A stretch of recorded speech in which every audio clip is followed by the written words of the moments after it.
morning with a Fox News alert. Israelis and Palestinians celebrating this morning as President Trump secures an historic peace deal to end the war in Gaza. Both Israel and Hamas agreeing to the first phase of the deal, which calls for a ceasefire and the release of all hostages. Families praising the president after learning their loved ones will finally be returning home. What do you guys have to say to President Trump? Thank you. We trust you'll fulfill the mission until every hostage, every 48 of the hostages are home. And our commander-in-chief confident the deal paves the way for peace in the Middle East. The surrounding have all signed. I mean, they're all signed up, and it's been really an amazing period of time, and so great for Israel, so great for Muslims, for the Arab countries, and so great for this country, for the United States of America. All right. So are we ready for this? Are we ready to believe this? Let's see. Good morning, Lucas. Oh, what's the news here on Carrie? Carrie's doing better from what I've heard. She'll be back Monday. Okay, cool. All right. And I am going to do one thing. Maybe not. All right. I am a little fuzzy. Let me try one thing here. I'm going to black out for a little bit. There we go. I cleaned my computer yesterday. Apparently the camera is a little foggy, and apologies for the background. We're doing some construction here. So try maybe, not sure how, that's just going to have to live with it. I'm doing some molding there on the cabinets. So let's see who else is here. Morning, AC. And Happy. Good morning. Yeah, it is quite the news, isn't it? So, so obviously that's President Trump doing what President Trump does. I mean, he's a deal maker, right? He's the art of the deal guy, right? So, and this is not the first.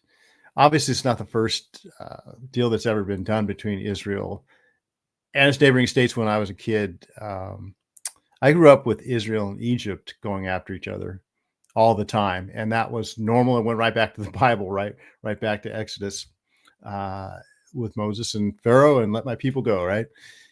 And that I wouldn't have never thought that would have gone, or that would have lasted, and that was something that was possible, but it was. And of all people, Jimmy Carter did that. So I guess we should have known that there was always hope. The Palestinian problem has been a little bit different. It's just been in a different context. As when it was always the Gaza Strip was always Israel's territory until about 20 years ago. They essentially gave it to the Palestinians, who proceeded to ruin it. But it's been that's their sovereign territory since then, until obviously a couple of years ago when Israel had to take it back. So what do you guys think? Have you been following this? Don't really have much of a thoughts together. I've just been kind of watching this.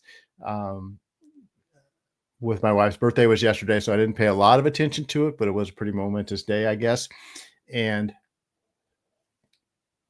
a lot of people are really hopeful. I'm less hopeful than probably most. Although, like I said, if Israel and Egypt could make peace years ago, I suppose it's possible that they could make peace with the Palestinians. They can't make peace with Hamas. That's just a bridge too far to think that Hamas, for me to believe that Hamas is going to live up to what they agreed to here. I think Israel will, because Israel's always been, despite what everybody seems to believe, Israel's always been pretty honorable about these things. And Israel genuinely wants peace. There's no reason for Israel not to want peace.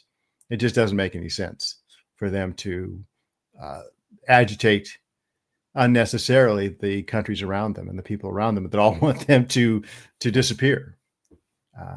So I've been very distressed with the way that the Palestinians have been catered to, or they have their aggression and their brutality and their barbarism from last when they invaded a couple years ago in the most brutal, obviously brutal way. Excuse me.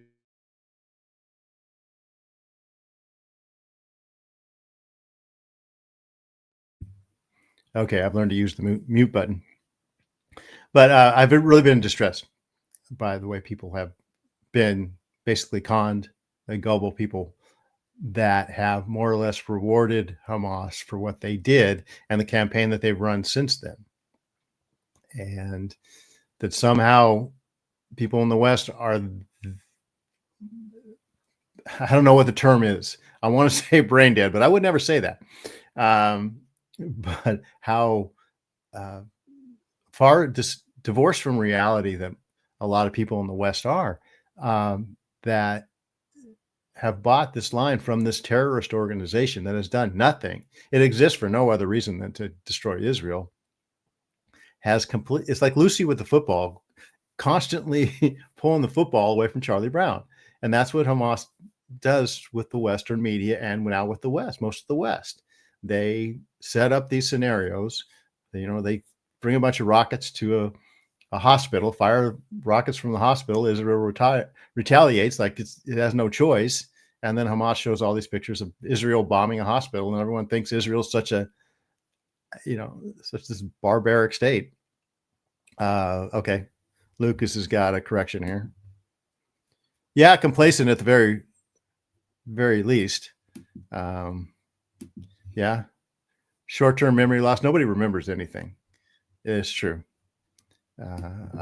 People, it took a very short time for people to forget what really happened a couple years ago, what Hamas really did. I still have burned in my mind that awful video of that woman's body being driven through Gaza after being raped and killed, her naked body being beat by two by fours by people in the street.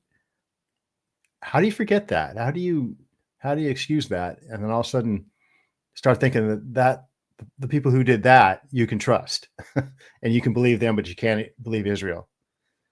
And we haven't, like I said, that's probably the worst thing we actually saw. We never saw the beheaded babies. We never saw the tortured teenagers. We never saw the videos that Hamas did of, Hamas would take the hostages' cell phones and announce to their social media crowd that, hey, I've got an announcement coming up. And everyone's like, oh, he must be all right. And then Hamas would, when everyone was tuned in, Hamas would torture and kill the person in front of all his friends and family. That's who Israel is dealing with. And that's the people we're trying to make peace with. So that's why I'm skeptical of Hamas. The Palestinian people, I'm not so sure. They're the ones that elected Hamas, in that fair election where Hamas won and then subsequently turned around and started throwing its political enemies off of tall buildings. So that's who they made peace with. And if that lasts and if that's effective, I will be pleasantly surprised and certainly impressed. Okay. The average IQ has dropped since the poke. Your opinion? It's probably shared by a lot of people, and I wouldn't doubt it. I think they were dropping before that, but I'm not going to argue with you on that. Good morning, Robin. How are you? So, yeah. So whether peace will last with the Palestinian people, we'll see, because they, most of the Arab world, I guess, feels the same as the Palestinian people. They would like to see Israel destroyed, but the peace has lasted, certainly with Egypt and the Abraham Accords, with a lot of the other countries around there, seem to at least whether it's 7, 8 years on, have taken hold. So, and this is just Donald Trump. Donald Trump's a different animal. He plays the political game differently, and he knows how to work a room. He knows how to work the people on each side of the deal that he wants to make. And he finds win-win, and he does things that the rest of us think we've been conditioned to think are impossible politically. And if this lasts, it'll be amazing. And Donald Trump will go down as the greatest peacemaker of this generation for sure, because he will have gotten most of Israel's enemies to agree to let Israel exist, at the very least, which is a miracle, and see that this is to their advantage for Israel to exist, and maybe even transform their societies to be more like Israel, because Israel is the only liberal democracy in that whole area. It's the only place where Arabs and Muslims and Jews can live together, because there's, I think, about 25% of Israel is Arab. There's a high percentage Palestinian that live in peace next door and amongst the Jewish people. So it's to their advantage to make peace with Israel and to let their societies, allow their societies to grow and be more prosperous like Israel. But, culture runs deep, and the culture of non-Western people, I've said this last week, is not linear. I think I was talking to Ben about this last week, that it's more circular. Old grievances and old hatreds keep coming back up. Stuff that happened 500 years ago, 200 years ago, 1,000 years ago are still relevant to them. And it was like Lucas said, we have short memories. Like we forget easily. We don't keep long accounts, which is in some ways is to our credit. But in a lot of ways it's not, because we tend to forget. Those who forget history are condemned to repeat it, right? So look at that. ACU Giants, sweetheart. So so I thought I'd kind of throw it out there. Again, my thoughts are, I've seen this over and over again. Like I said, the Egyptians and the Jordanians and the Qatarans or whatever, Yemenis, whatever, all the other people around there, those are all nation states that Israel has made peace with. Palestinians are they've been a little bit different story. And I was first introduced to the Palestinian, this conflict, let's say, back when I was a kid, watching the Summer Olympics when I was 12 years old, 1972. And it was Israel's first Olympics. They re-entered the international sporting world anyways. It had been probably 25 years since they became a state, and this was their entry back onto the world stage, was having a team at the Olympics. Everyone was celebrating. This was kind of wrapped up the Holocaust nightmare, right? Israel was re-entering things, and sure enough, Palestinian terrorists came in, took the Israelis hostage, and killed them all. And part of it was the German police not even knowing how to handle that kind of situation, the Olympic Committee not being prepared, but mainly it was the brutality of the Palestinians and their sheer hatred of the Jewish people. And that was my first introduction to this, that I'm just a 12-year-old kid. Well, I want to watch the Olympics. I want to see the Americans crush the Soviets, right? Like we all did. And here are these masked guys coming in and, targeting the Jewish team that everyone was just celebrating was there.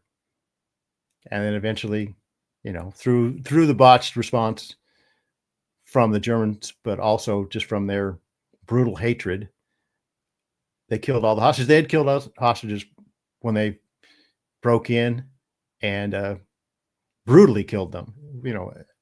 As time has gone, the details of that attack have been well known. So that was my first introduction to this, and over the years, back in the early 2000s, Bill Clinton threw up his hands. He was trying to make peace between the Israelis and the PLO with Yasser Arafat, and Israel was willing to give them, I think, 97% of what they wanted. Israel's like, yes, take the land, let's have peace. And Arafat pulled back. He said, I can't have peace with Israel. First of all, I'll be killed. That's what happened to Anwar Sadat when he made peace with Menachem Begin and Israel. He was assassinated because there's people in the Muslim world and the Islamic world and the Arab world that will not have peace with Israel. And if you make peace with Israel, you're going to pay. So Arafat rejected this very generous offer, and they started an intifada. They started bombing pizza parlors in Israel and killing young, innocent people and just doing horrible things. And so this is my view of the Palestinian leadership. They're the people that are the arm of the Palestinians. I don't think much of them. Hamas has been horrible. Like I said, those October 7th attacks were just brutal and beyond the pale. So can Israel make peace with the Palestinian people? Yeah, I think so. But can they make peace with Hamas? Hamas is not going to be governing. According to this deal, Hamas has to step down and disarm. If I'm right, I heard disarm. And I just don't think that's going to happen.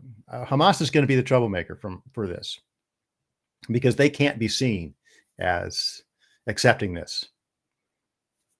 If that happens, then it's a true miracle. And then Donald Trump did something that is superhuman. So, because Netanyahu certainly knows who he's up against. So, okay, Robin, Donald J. Trump will go down in history as the greatest peacemaker who never earned a Nobel Peace Prize. Well, yeah, Netanyahu said Trump should get it. I think that's one thing. Donald Trump should get the Nobel Peace Prize. But you're right; they're never going to give it to him. They gave it to Barack Obama before he did anything, and they won't give this to Trump. What happened on the world stage in 1972 ripped away the innocence of so many. How tragic! It really did. I mean, that was. I'll never forget Jim McKay, the famous host of Wild World of Sports and the host of the Olympics. Just, there had been a rumor that all the hostages were free, and so everyone's like, "Oh yeah, he ended up." And then he got on camera and said, "No, they're all dead." And that was loss of innocence for sure, and it was clarity. I'll give them. I'll give the Palestinians this, the PLO and Hamas and Hezbollah too, and all this Houthis and whatever. And basically, it's all Iran, right? It's all Iran sponsored. These people do Iran's bidding, so they provide clarity. They're very honest about their intentions and what they want. And we in the West just are too naive or too complacent. Complacent is a very nice word, but it's just beyond complacency. We've forgotten God. We don't have a moral center, and when you do that, you just when you believe in nothing, you'll believe anything, and it just. The way the media has manipulated this situation so obviously by showing these time after time for year after year after year, whenever there's a conflict like this, the Palestinians and Hamas know they can play the media and they can play the West by time after time staging these supposed atrocities from Israel. And we buy it every time. The media buys it every time. And I know people that buy it every time. And I think it confirms they've grown comfortable with that vacancy in their heart, that lack of a moral center, and it confirms to them that they don't have that moral center. But if they can believe, that they could still believe that Israel is evil and the Palestinians are these innocent people, then somehow that gives them comfort. I don't know. Maybe they're too afraid to face what they've been believing all this time, to face up to. And really, when you do that, you'd have to face up to your enabling of it and your complicity in it. So, yeah. So maybe that's it. Maybe, we're enablers. Palestine is a dysfunctional society, and we in the West and our media enables them. And that takes some deep psychological counseling, I guess. And but the curtain's been laid bare, and now the onus is on the Palestinians, and now the media, the legacy media, whatever you call it, the mainstream media, doesn't have a monopoly on these things. And as Charlie Kirk, I know he wrote a letter to Netanyahu, and other people have been saying this, that Israel has to realize that the West has this problem. I was listening to Mark Levin, and he was saying Israel doesn't have a PR problem. The West has the problem, that we are so gullible and sucked into these things. But Israel has to realize that this is the way the West is. And for now, for this peace to last, we have to get in the PR game. We have to get in the social media game and counteract all these messages that have been going on, this constant drumbeat that after a while people just absorb. And if Israel doesn't have an answer to it, and that's what Charlie Kirk was telling Netanyahu shortly before he was shot, he said, let us help you get in the social media game. And he had all kinds of suggestions for him. So, so Robin, the people are the problem. It's the leadership, the government, and the principalities. Therein lies the problem. Yeah. So, but it's also with us, with what we choose to believe, right? We actually believe that Lucy's going to hold that football for us this time, right? This time we believe that Israel targeted that hospital or that school, right? Or that baby being carried actually isn't a staged manipulation by Hamas, because those will come up again. This peace there will be a lot of efforts to fracture this peace, and we have to pull our head out of our whats and see that for what it is. So, because Israel, I go back to what Dennis Prager said, and I had thought something like this myself, but he crystallized it the way he put it. He goes, if Israel laid down it says, first started with Hamas. If Hamas and Hezbollah and all these people attacking Israel would lay down their arms and say, we're not going to fight anymore, there would be peace throughout the Middle East for the first time ever. If Israel said, we're going to lay down our arms, we're not going to fight anymore, there would be bloodshed from the river to the sea. All of Israel would be wiped out. And then that wouldn't be an end to the violence. Then the radical Muslims would have no enemy to focus on anymore, and then they would go at each other, and there'd be even more blood. So that's the radical Islamic groups and that type of thinking, that worldview it thrives on war. It has to have conflict. And if they don't have it with Israel, they don't have it. I should say, that would be maybe step 3. If after Israel was wiped out, they'd come after us. We would be the common enemy that kept them from fighting amongst themselves. But I think they would still fight amongst themselves. But the one thing that would unite them is targeting the great Satan, which is obviously us. Yeah, Robbins, that's what I said before. When do you believe in nothing? You're a sucker and you fall for everything. When do you believe it? Yeah. So, all right. So,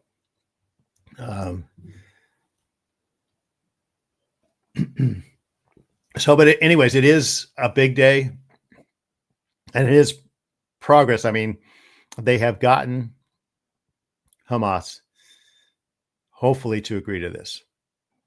They've signed off on it. Now, are they? That's, to me, that's the big question from now on: is can you trust Hamas to disarm, to give up power?